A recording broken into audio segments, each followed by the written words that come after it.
This episode of On the Beat is brought to you by Ingles. Shop online with Ingles Curbside Pickup. New curbside stores opening every week. Please welcome Mike Griffith.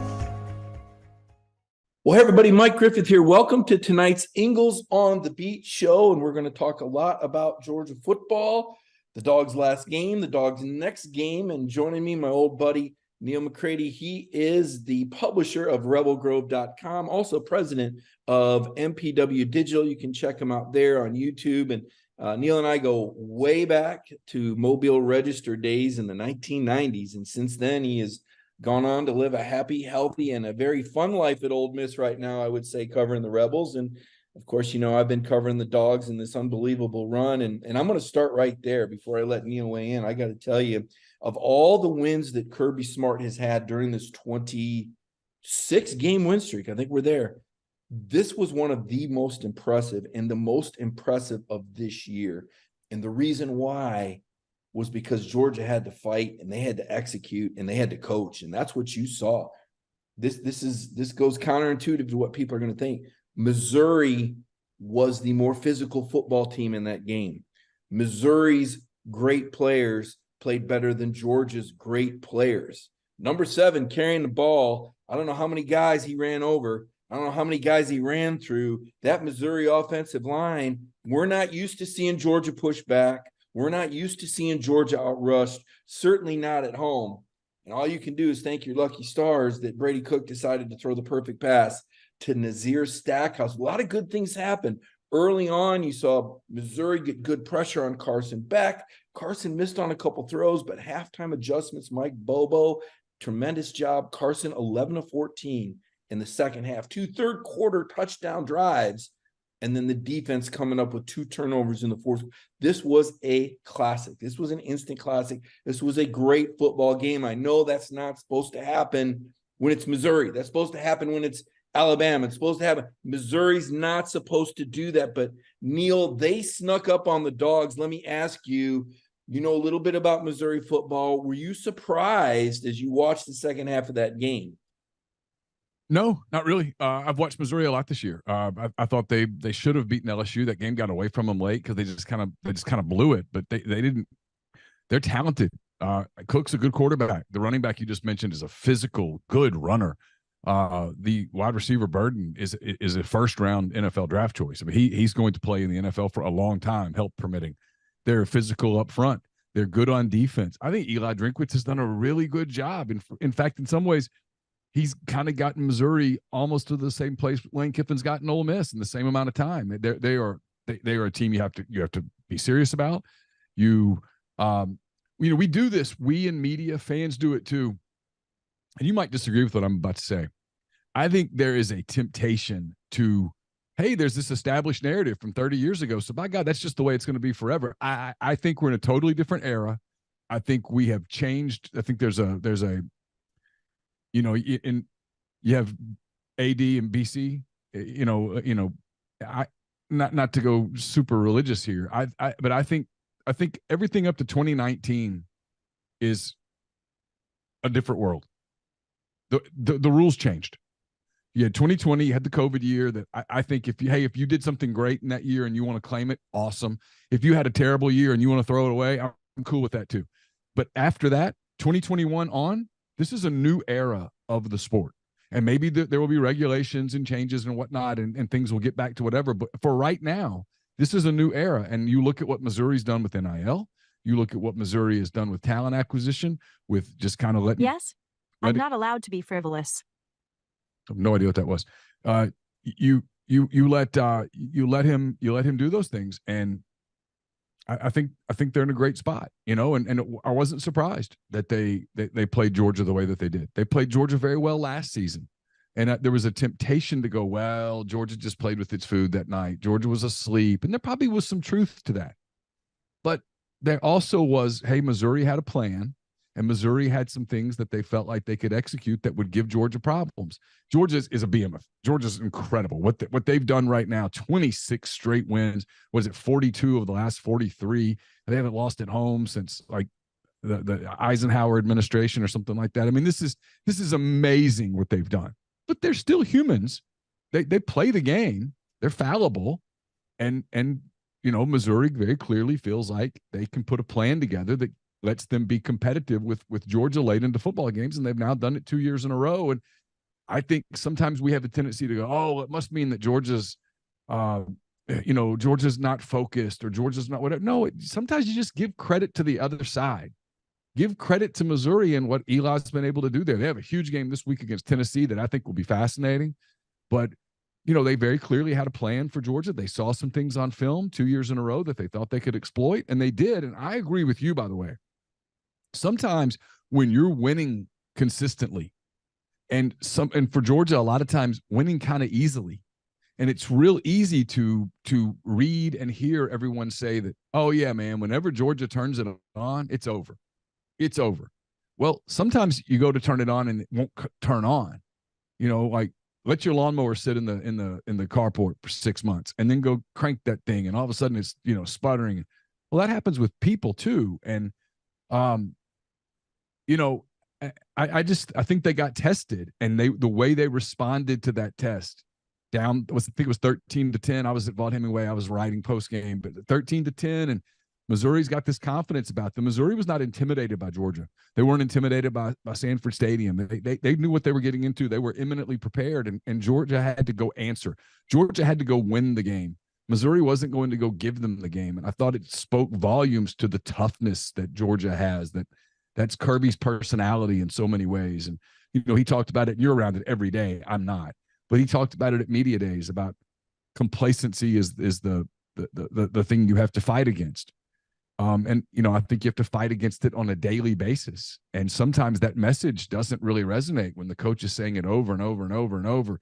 But you have to stay on that message, because in those moments when you're up against it a little bit, you've got to respond right then. And they did. And I think it speaks volumes to the culture that Kirby has been able to not only build, but maintain at Georgia week after week, season after season. When you're everybody's big game, you're the big game that everybody wants to take down. You're the scout that everybody wants to hold up and go, look what we did. And man, it's hard to answer that bell week after week. It's the part of the Nick Saban era at Alabama that I don't know that he really gets the credit for. He gets a lot of credit for the championships, sure, the first round picks, the Heismans, all that stuff. What he doesn't get the credit for is, dude, they don't have a bad year. It is every single year. It's every single week. We all try to go, oh, here, they're vulnerable. Here they go. This is it. This is the end. No, it's not. They just find new ways to win. And now Kirby's doing that in Athens, and it's every bit as impressive. It really is. It's remarkable. Yeah, you mentioned culture. I think that was a program win culture win, backs to the wall. You're not having your best game. Football is a matchup game. Missouri's found something. Missouri's winning the trenches. Kirby said it again, today. He said, look, there were times they got whooped. He said, people have this impression that you just win every snap, and that's just not the SEC. It's a ebb and flow and a give and take, and sometimes you win the line battles and games, and sometimes you don't. But that was a game when Missouri got the best of Georgia up front, and Georgia had to find ways. And the playmakers, Ladd McConkey, once again, he's really emerged, Neal. And this Georgia team, after losing Brock Bowers, if you'd have told me, and I've said this, I don't think Georgia would have won the last 2 national titles without Brock Bowers. I don't, because he's a guy that nobody could stop. He's a guy everybody game plans for. And because they're doing so much stuff for number 19, they get all screwed up. TCU linebacker basically told me at the Senior Bowl we couldn't get lined up. We had all these plans for Brock Bowers. Georgia starts using motions, and everybody starts thinking. And you know what happens when you think in football. You get neutralized real fast. And Georgia knew all that and had everybody's head spinning. I don't know that Georgia wins this year's national championship without Brock Bowers, frankly. Let's see what happens against Ole Miss. Let's see what happens at Tennessee. Let's see what happens against Georgia Tech. Let's see what happens in the SEC championship game or in the playoff. Point is, that was bad trouble when he went down. Ladd McConkey got healthy at the right time. He's filled that void. Carson Beck is a better passer than Stetson Bennett. He doesn't do as much with his feet. He doesn't give you the extra. He doesn't create. They could have really used that against Missouri. You saw how Brady Cook was able to run. We're going to have an opportunity to preview Ole Miss here in a little bit. We're going to talk about Jackson Dart and all the fantastic things that he does. But the other point you made that I would jump on quickly is the before and after. I think when we look back on this era, just like I kind of look at like 1998 BCS era. 98, and I'm gonna say 98, and we'll probably end up including all these playoffs up until COVID, to your point. We'll probably say that's the BCS era, even though they went to a 14 playoff in 14, because the 14 playoff era is not going to prove to be that long. It's going to be 2014 to 2023. We're going to 12 teams now. It's only 9 years. BCS lasted from 98 to 14. That was 16. It was a long era. I think those will get grouped together, to your point. I think we'll see post-COVID, because what also accompanied post-COVID, you and I going off on this philosophical tangent here, but what accompanied post-COVID was NIL and transfers, liberal transfer rules. That's what goes with it. It's allowed the Eli Drinkwitz and the Lane Kiffins of the world to look at their teams. Honestly, you got to be the guy that looks in the mirror and goes, "Oh, got to lose a few," or I got these signs. I got to work on my appearance, right? You can't be naive and arrogant and go, "Oh, it was a one-off." Nope. No, but you can fix it. And you can fix it with older players. You can bring guys in that are mature, that can help you immediately. And that's the difference. Is in the previous era, man, Eli Drinkwitz would have to go sign a bunch of high school kids, get them into his program, get them into the weight room, get them going. And he'd be tempted to jump on a JUCO here, and then everybody goes, "Well, he went JUCO for a reason." And 9 out of 10 times you find out it's because he's kind of a punk. And you got all these culture issues, and you never can catch Georgia. You can't catch Alabama. But now you can get a lot closer right off the bat, where instead of starting 100 yards behind them, you start 30 yards behind them. Well, and Neal, your free agent acquisitions are better. I mean, I've said this, and I know it doesn't necessarily endear me to, people like, "Oh, I wish you'd be more of a cheer." Look, Georgia's transfer receivers aren't as good as other teams' transfers receivers. Florida State's receiver Coleman is the best receiver that came out of the portal. He's dynamic. He's a game changer, right? Yeah. And this Weiss guy, that I saw at Missouri is there. Look, this guy has filled Dominic Lovett's shoes there. Lovett and Ra Thomas from Mississippi State, they're good players, but they're not better than the guys that they replaced. One of Ole Miss's big acquisitions was Trey Harris from Louisiana Tech, and he's just been a total difference maker for them when he's on the field. They added a tight end from Memphis and Caden Priestcorn, who's been a total difference maker for them. Jordan Watkins, a wide receiver from Louisville, stepped in. You can get older, mature guys who want roles. They know that the role's there for them, and it's game changing. If you had asked Lane Kiffin when he took the job, and I think it's the reason why when he took the job he was almost kind of deflated a little. He walked in, he inherits this roster that's got holes all over it, and if he had to fill it the old traditional way, Mike, they wouldn't be 8-1 right now. They might be. Stop you there and ask you this before we talk about this game. Yeah, sure. You are the expert on this, and I know we're backtracking a little bit, but how close was Lane to going to Auburn, and why do you think he stayed? I have people that get mad at me when I say this, because there's no way we're never going to get the exact full story. Okay. But I believe he was taking the job. I believe he, here's what I believe. I don't believe Lane really wanted to take the Auburn job, but I think there was a part of Lane that was like, well, historically it's a better job. It's an easier job. It's a higher profile job. And then what made him change? I think, honestly, this is the part that is out, and I think it's true. I think it's two things. One, I think he's come to really love this place, and I don't think that comes naturally to him. I don't think he's wired that way. I don't think Lane's an emotional person who makes decisions based on emotions typically. And then his daughter, Landry, came here to Oxford. She went to Oxford High School as a senior. She moved here for her senior year and loved it. Met lots of friends, really liked Oxford. It's the reason we've stayed so long. The schools are really, really good. Your kids thrive here. And she did. She thrived quickly. She's a very bright girl. She made a bunch of friends. I think she played on the volleyball team. I'm not exactly sure of all the details, but she enjoyed herself. And she decided she wanted to go to Ole Miss. And so, she was doing that process as a senior. And I mean, the story goes, and I believe it to be true, that she basically said to Lane, I came here for you. I came here for you. We didn't, I wasn't, you weren't always there all the time for my childhood. He was in Alabama, and, they divorced at that time. And she stayed back in California, and her dad's at Alabama, and then he's at Boca. And, your kid's childhood goes fast. You know that. It just moves quickly. And she said, I came here for you, and you're going to leave?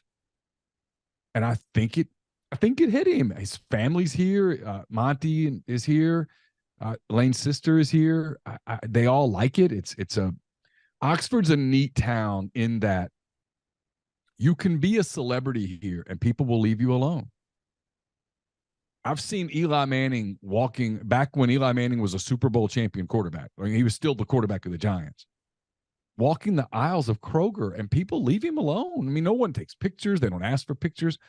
They just leave him alone. It's like, okay, you're here. You're going to be a person, and we're going to let you be a person. I was in a spin class once with Eli Manning, and no one treated him any differently than anybody else in the class.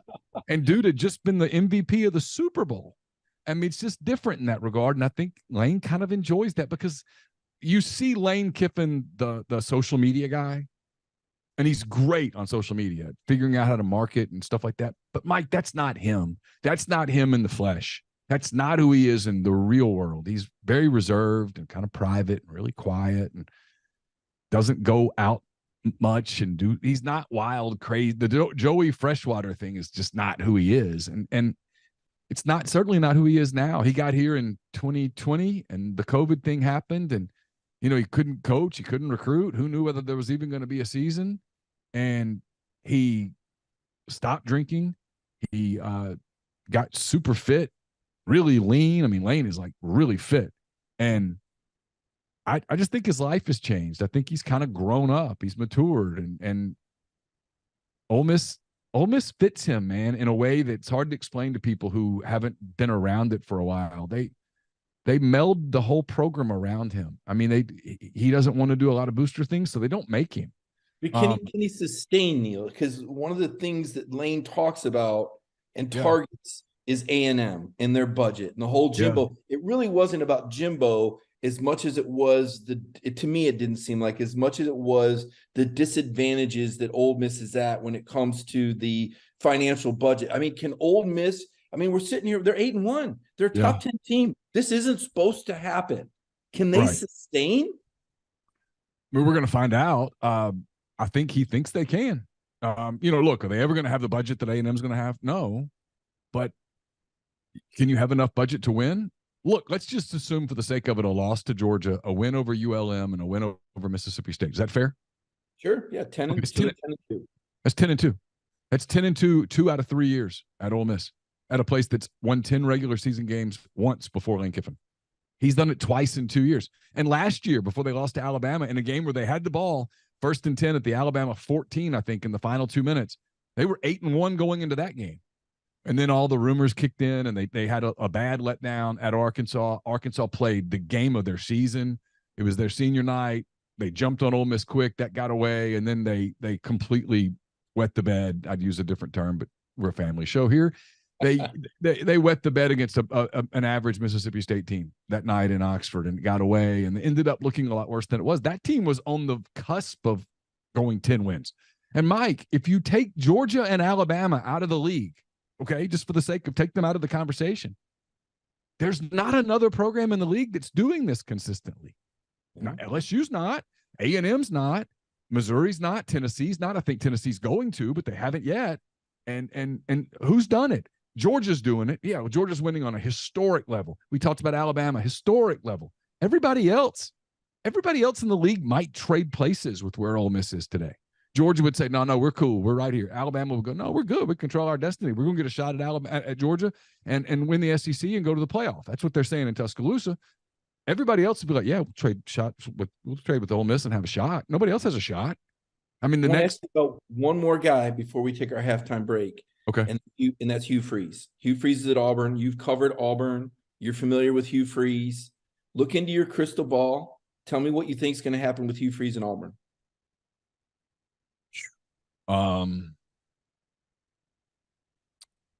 He's got to grow a lot thicker skin. He's going to have to figure out a way to put some of the Mississippi stuff behind him. And at that job, you better approach Georgia and Alabama with a relentless passion. And I'll give him the benefit. This is just year one in that job. And there was always going to be growing pains for Hugh Freeze at Auburn because it's a different media deal. It's a different fan thing. It's expectations are, you and I've talked about this before. Expectations are reality. Perception is reality. If the majority of the people who control what happens to you expect you to compete for the national championship, that is the reality. Even though someone like you and me would look at it and go, well, is that really all that realistic these days? I mean, it's going to be a minute before you're back to that place. That's not how they think. So it doesn't really matter what you and I from the outside think. If that's what people think on the inside, that's the reality. And I think Hugh's going to have a hard time dealing with that. But now look, I watched him win some big games at Ole Miss. I watched him take Ole Miss to the cusp of something. So yes, can he do it at Auburn? Sure. Is it going to be really, really hard? You bet. Because man, this league's hard right now. Because you can close the gap. So our conversation kind of coming full circle as you get to your halftime. You can close the gap fast now. You can get good at Kentucky quickly. You can get good at Missouri quickly. You can get good at Ole Miss, and you can stay. If you have a quarterback, and you have coaching and a creative offense, and you can get some skill players, and you can get those things out of the portal typically, and then you can build some culture inside your program. Yeah, and you'd be right there. And so if you're Auburn, it's not as simple as it was back in the old days when, hey, just behind the table, man, and it would slip a little money here and there, and you get who you wanted to get. You'd be right there on the precipice, and maybe you'd catch Alabama down, and you'd catch Georgia just kind of being mediocre for a while. And I think Georgia people would admit they were kind of mediocre for a while, but not now. And now you're dealing with superpowers, and then you got everybody else around you too, and it's a tough. That Auburn job's a tough job now, and I do think that was part of Kiffin's decision. Beyond the stuff was, I do think some people were like, hey, they're going to be a little more patient with you at Ole Miss.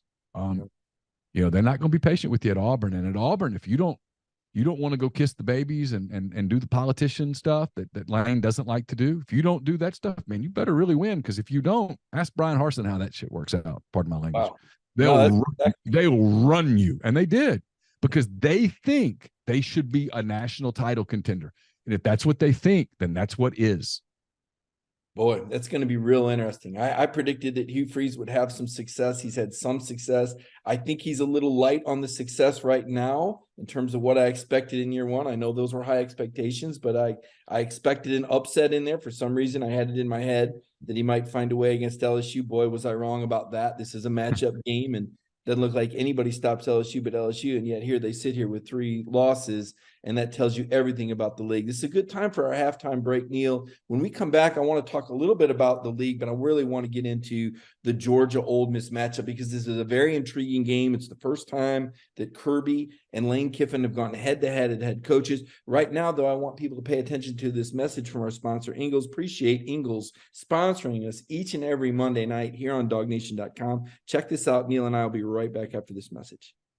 Did you know that Ingles sells more organics than any other store? Or that they run their own dairy? Or that they only serve USDA choice and prime meat? Did you know that they have more local craft beer than any place else? Or that they have Energy Smart stores? Or that they professionally slice and package imported cheese from Europe? Did you know about their giant international aisle, local farm partnerships, curbside pickup, wine department? Or that they donate 3,956 meals a day to local food banks? Well, now you do. It's all in the bag. Ingles, low prices, love the savings. Well, welcome back to the program. And, you've heard Neal and I rambling and talking SEC, which we tend to do when we get together. And because there's a lot of topics that, we were just saying during the halftime break. I mean, people don't talk about, they don't really know what happened with Hugh Freeze at Ole Miss. They don't really understand the Lane Kiffin. You hear about Alabama and you see Lane Kiffin on Twitter and you see the headlines on Freeze, and that's really not much depth. But I always enjoy talking with Neal because he catches me up fast, and he knows things like very few other people. In addition to his time at Ole Miss, he covered Auburn. As I said, we were in Mobile together, and Neal was a very successful radio guy there. And he never kissed the ring. And I suppose that's why I have such which led to a lack of success at the end. Well, I mean, yeah.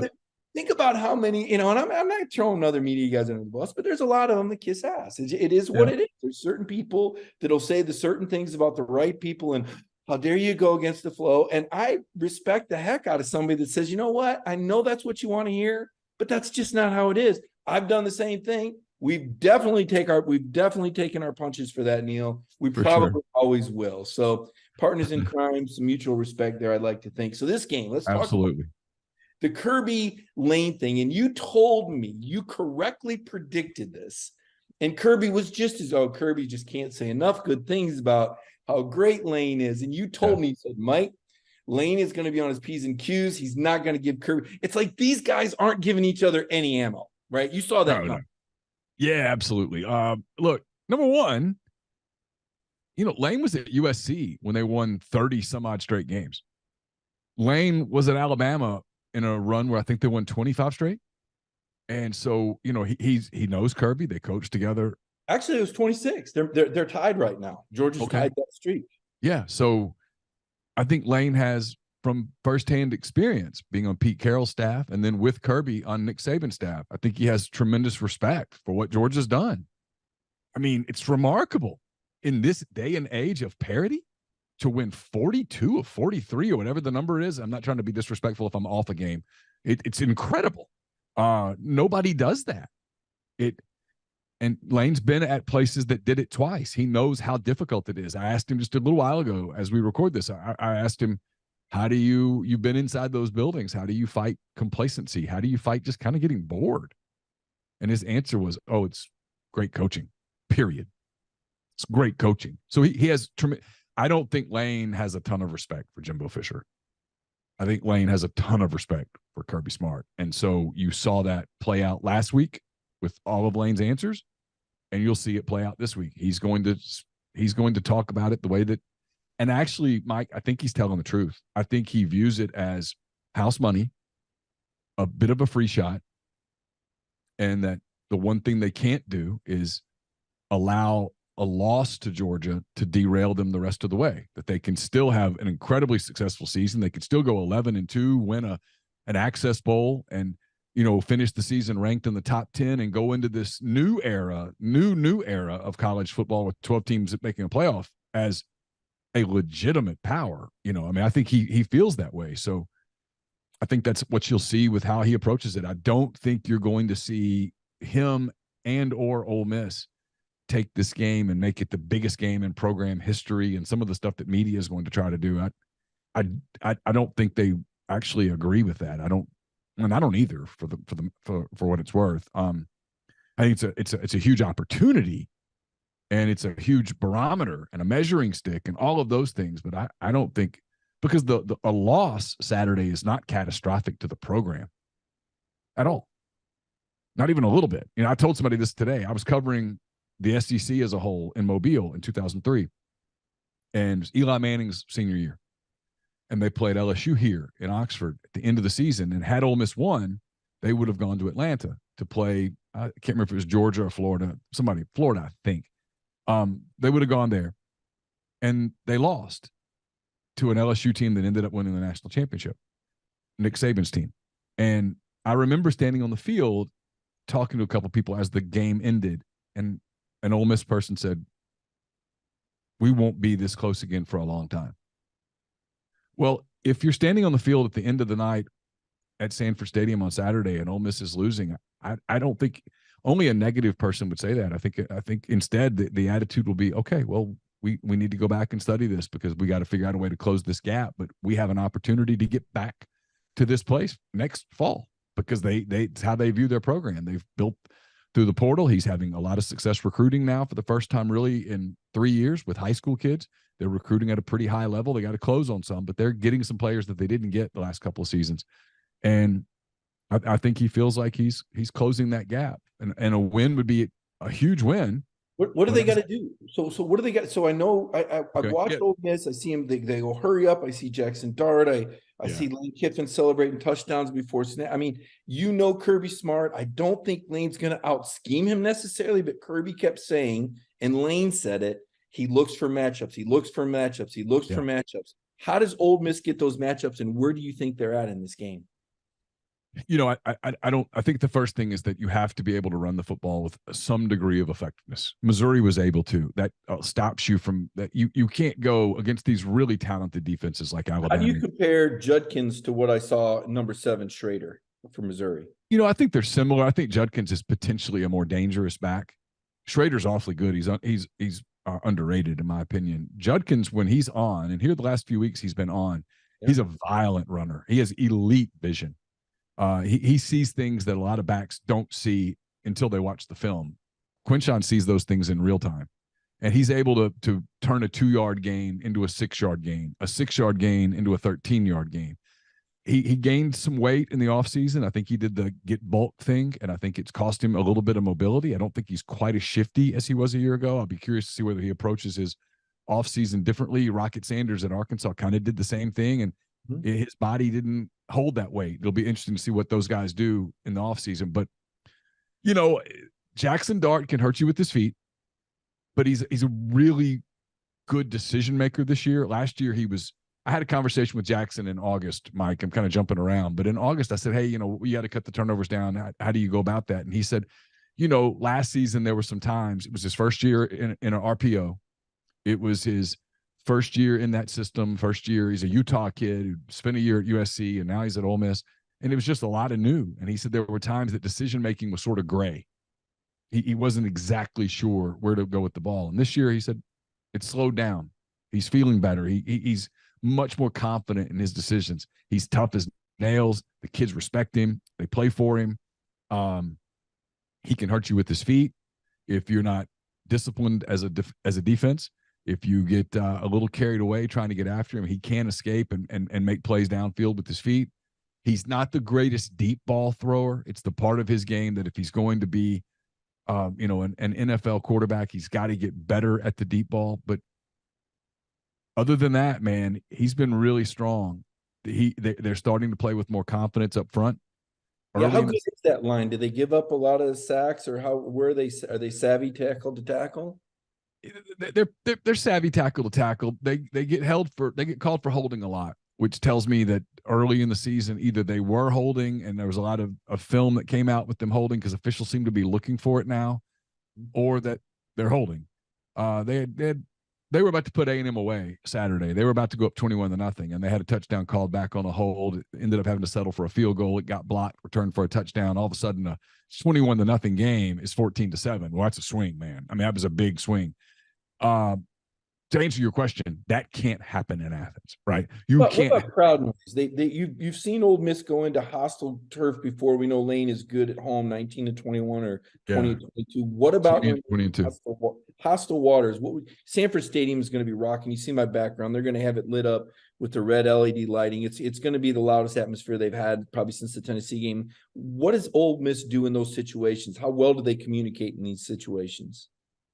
They will tell you that they learned a lot from the Alabama game in September when it was really loud and they struggled. Now, they were not healthy that day. Judkins was not healthy. Trey Harris, the wide receiver from Louisiana Tech, basically didn't play. It was Caden Prieskorn's first game after he missed most of camp and the first 3 games of the season, and he looked rusty. So they weren't at 100%. Not the same team that we're going to see. Not the same team we're going to see. No, I wouldn't think so. But look, Bryant Denny gets loud. And it got loud that day, and they didn't handle it particularly well. And since then, they played at Jordan-Hare, and it gets loud there. You know that. It's a sneaky loud place, even when Auburn's not great, and Auburn's not great now. But they handled it pretty well at Auburn. Got off to a little bit of a slow start, kind of shot themselves in the foot a couple of times, and then played really well and handled it and looked like a big boy team in the second half. But here's the thing, Mike. They can't have a first half at Georgia like they had at Auburn. They can't come out of the gate slow at Georgia. They'll get buried, and they won't have a chance to do anything. Let me ask you that. Yeah, where do you think Georgia can exploit Ole Miss? You know their strengths. They've got some star power and a fantastic head coach. You've seen enough of Georgia to say, okay, this is where the Dogs could be trouble for the Rebels. Yeah, I think this is a potential big game for Carson Beck. Ole Miss at the corners is thin. They're a little banged up in spots. I don't think they're great in coverage. I think they're kind of average in coverage. They've gotten better at safety over the course of the season, but there's not a ton of speed there. There's not like that elite downfield guy that, great teams have. They don't really have that guy. They've added a lot of depth. Pete Golding, the former Alabama defensive coordinator, has done a remarkable job in year one with taking what he has and making the most of it. But he doesn't have a ton of NFL guys especially in the back end. Got a couple of guys up front that are pretty good. Cedric Johnson's pretty good. Jared Ivey, the Georgia Tech transfer, has had a really strong season. So they've a young freshman linebacker, Suntarine Perkins, who is going to be a star in this league. He will be a name that everyone knows over the next couple of years. He'll be on all SEC lists and stuff like that. They've got some weapons, Mike, but they're susceptible. I mean, LSU lit them up. LSU lights up everybody. I get it. Georgia Tech had a big day against them. Haynes King was very effective against this defense. Auburn didn't do anything against them. KJ Jefferson didn't do anything against them. But Max Johnson had his way at times on Saturday, especially in the second half. 3 second-half touchdown drives for Texas A&M on Saturday in Oxford. And they, set up for a game-tying field goal, and Ole Miss got a finger on it and blocked it to end it. But, they have to – Ole Miss has to be concerned, and I'm sure Lane is, with the following. A couple of 3-and-outs. Lane said today, Lane was asked, how do you have success offensively against these elite athletic defenses like the one you'll play against Georgia? And he said, well, you can have an offensive scheme that is unique enough that when it is executing, you can have success. And he said, but when it doesn't work, it's ugly. And you go a couple of 3-and-outs and you give the ball to Georgia, and suddenly you let Georgia get a 2-score lead and that crowd gets going and you're not balanced anymore. Man, that's how one of these games gets out of hand. You stay in it by using tempo, staying ahead. Sometimes I think that you like the tempo on the road because then crowd noise kind of works against the defense. You're going fast and the defense can't hear, and so they're trying to communicate, and that's where you get the bust. They can't get lined. Yeah, they can't get lined up. You're pre-prescribed. You know what you're going to do. By the way, Neal, today Kirby Smart said Jamon Dumas Johnson said he's not sure how long it's going to be. Said he's going to try to get some innovative ways to get back on the field. I know everybody likes the idea of a linebacker going out there with a club arm and playing like a Hall of Famer, but that's not a real world. You need somebody that's 100% that's going to be fast against it. You might have even gone with only one inside linebacker anyway. I mean, how much 3 and 4 wide doesn't Ole Miss kind of spread it out and keep the wheels churning and run out of that spread formation like Florida did maybe back in the day? Yeah, they're not super deep at wide receiver, but they don't really have to be because when that offense is on, it's tempo. They've got a tight end who's versatile and pre-scoring.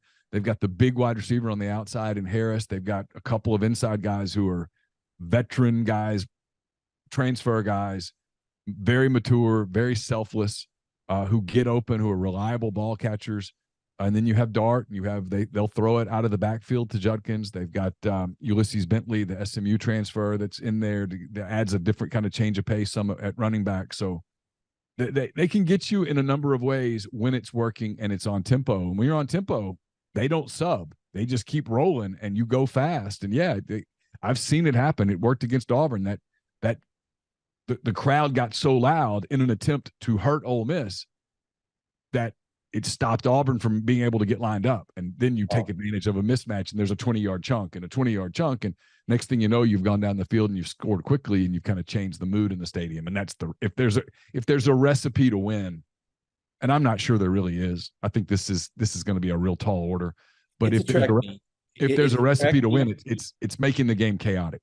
Yep, getting ahead early, turning it into a track meet, wild and crazy plays, throws downfield, isolated one-on-ones, whereas Kirby obviously wants to turn this into smash mouth and get a lead where, he can put Ole Miss in some situations where they're behind the chains and throwing quite a bit. You've painted a perfect picture of this. Before I let you go, I got to, again, tap into that knowledge. You're in the state of Mississippi.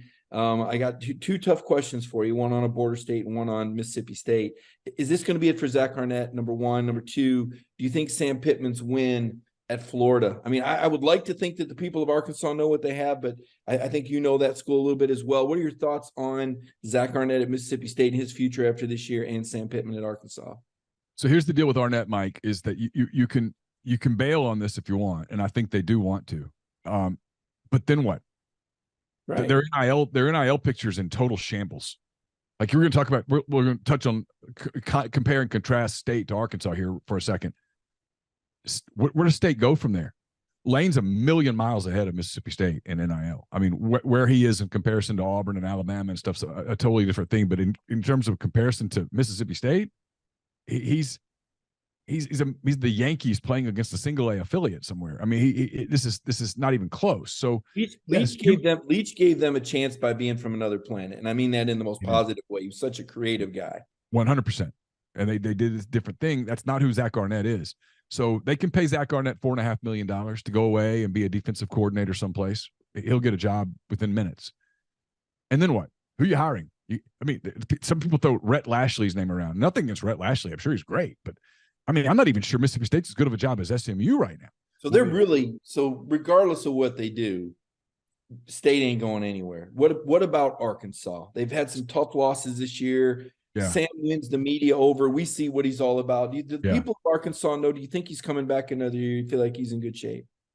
I think he probably gets another year. The only problem with that, Mike, is when you get to a place where it's, okay, next year's make it or bust. How do you recruit to that?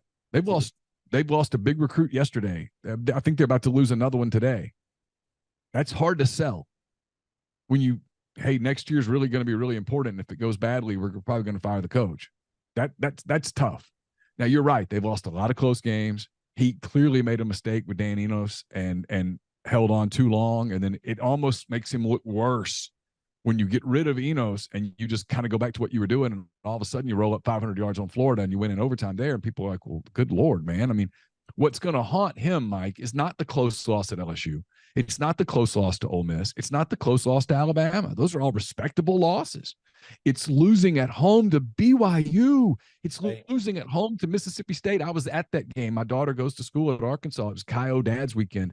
We actually spent money and went to that game. It was offense got set back 100 years that day. It was inexcusable to lose that game. Inexcusable. And so at the end of this season, they got Auburn this week. So I think for Pittman to survive, right, he's got to beat Auburn. Then he gets FIU. If he beats them, that's 5.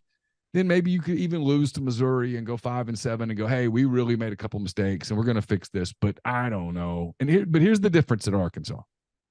What makes that job different? And Pittman and Hunter Yurachek and those guys have kind of fought making NIL a big front presence of their program.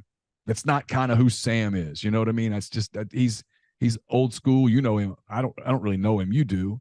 Everybody raves about Sam. He is a guy's guy. He believes in, hey, you bring guys in and you develop a culture and a program and you mature, and he likes to recruit that way. I'm not sure that's the way to do it there. And the difference in Fayetteville, in the greater Northwest Arkansas area, as opposed to Mississippi State and Starkville, there's a ton of money in there's a lot Northwest Arkansas. You gave me a deadline, so I got to keep you moving on. If I didn't ask you about Alabama, I'd be remiss. I don't think you intentionally know so much about the program, but you do. It's almost like sometimes I think you wish you didn't know and couldn't read them as well as you do. This whole Nick Saban thing. I mean, they're singing happy birthday at the team meeting. He's bought this $1 million mansion in Florida. I mean, are all the signs, Neal, are pointing that this really could be Nick riding it off into the sunset. But what does a guy like Nick Saban do if he's not coaching football? What is your theory on the whole? Is there a right answer right now, or do you think Nick doesn't even know? What's your scenario for Saban in Alabama? My guess is that he probably has a clue, but he's not completely sold on it yet. I will say this: you and I both know Glenn Guilbeau, and the week of the the week of the Ole Miss Alabama game, Glenn writes for Outkick, and he wrote a story quoting someone close to Saban. And I know that Nick knows a lot of people close to Saban who said it's this year or next year, and that he's built the house in Florida. You watch the game day show, and I mean, Corso's there's not a whole lot left in that. I kind of wonder if maybe that's the next step for Nick Saban. Does he become the ambassador kind of for college football? But then at the same time, I watch his teams play. And I'm going to tell you what, dude, Saturday night against LSU, they were dialed in.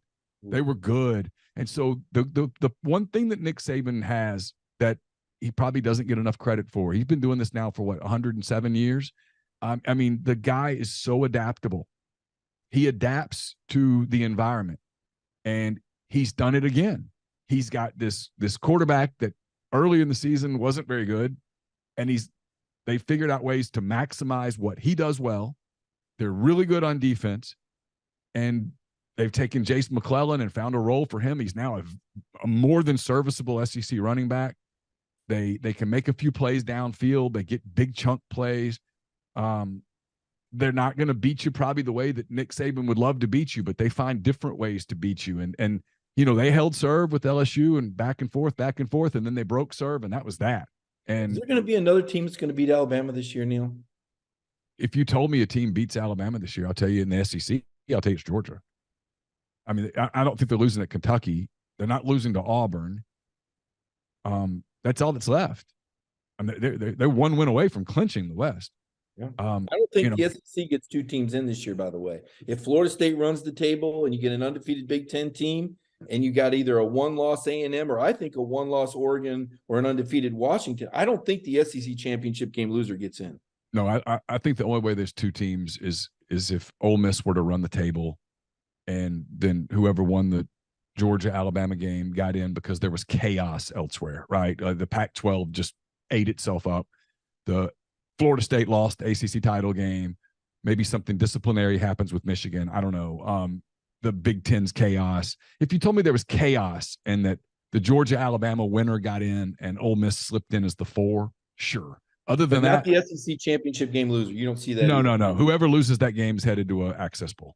I agree. No question. You've given me more time than you said you would. I appreciate it. I appreciate everybody for watching our Ingles on the Beat show. Obviously, I'll be coming back later this week. We have other Dog Nation programming. We have our Go With The Flow program. Don't forget about that later in the week. Every day at 10 a.m., it's Brandon Adams and Dog Nation Daily. Wednesday night, Jeff Santel, fantastic recruiting show before the hedges. Thursday night, we have our happy hour show with Kaylee Manziel. And of course, our Tailgater show Saturday, I'll be doing that with Kaylee as well. And then Sunday night, it's Connor and Coverage. So we've got all sorts of video all week long on dognation.com. Check us out on our YouTube channel, as well as our Facebook page. We have a lot of these videos as well. And Neal, I'll be doing your show. I mentioned earlier, everything you're involved in with rebelgrove.com. And then of course, MPW Digital. I'm sure I'll be making an appearance on your show later this week as well. Thank you. Absolutely. So much. I can't wait.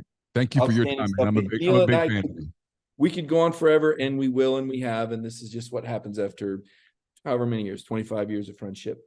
Everybody have a great week. It's going to be a super week of build-up leading up to a fantastic game with Ole Miss.